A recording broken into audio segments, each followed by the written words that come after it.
there's another term which is eudaimonia, which it means, I like the translation, human flourishing. So it's if you've been given a divine spirit, then it means you're accessing that divine spirit. You're living up to your full potential. You're the greatest character that you could be.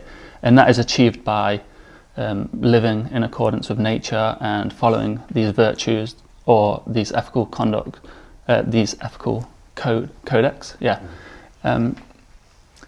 How would you think, or how do you think you can achieve this eudaimonia, this human flourishing?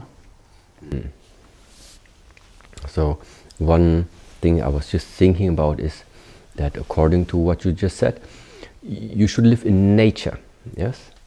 So let me put it like this. I would absolutely agree with everything, but also say like, discover your nature. Discover your nature. What does it mean? Remove everything that's artificial. In the moment you are removing everything that's artificial, you are getting in touch with what has really been given to you and therefore have the possibility to make it flourish. Now the thing is, what is artificial, what is natural? I tell you what's artificial. Artificial is that you're a doctor. Artificial is that you're the CEO.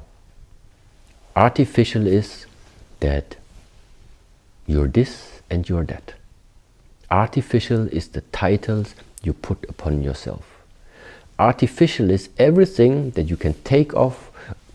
It's everything that you don't have on you anymore when you are under the shower.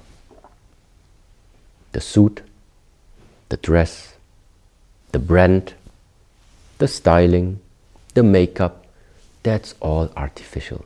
So what is it? Take all of this away. Titles away, achievements away, makeup away, styling away. So what remains there? Body, okay, body, then what else? What is filled in that body? What this body is filled with? And so how do you know now what is filled inside yourself? I do think same answer.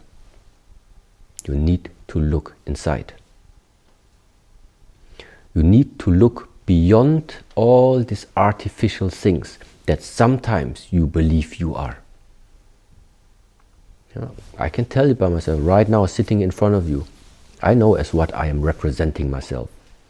Tonight when I'm under the shower, that one doesn't matter.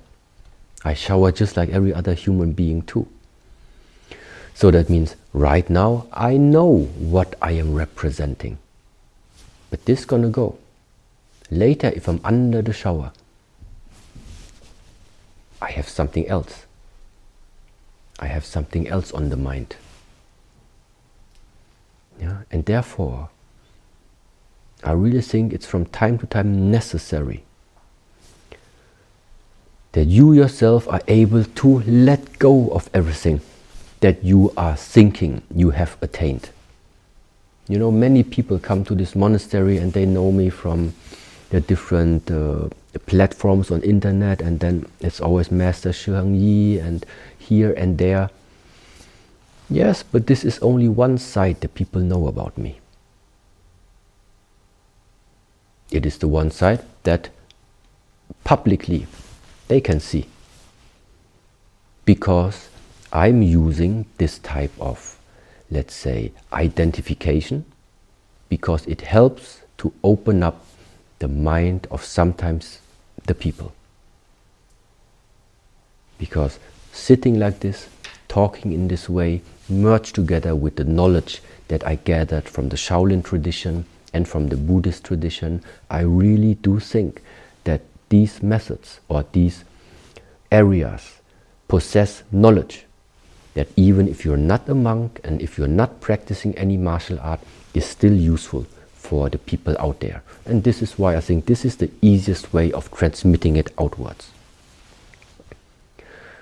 But at the same time, when I do not have these clothes, I see other possibilities. I see other possibilities. I see other possibilities that this one is the way how I am right now in this lifetime. But as I also said before, I don't know what else is going to come. But for me, my potential, I can only see it if this falls. As long as you are staying inside one type of image of yourself, one type of imagination or picture about yourself, I think you are only limiting yourself. Potential means is unlimited.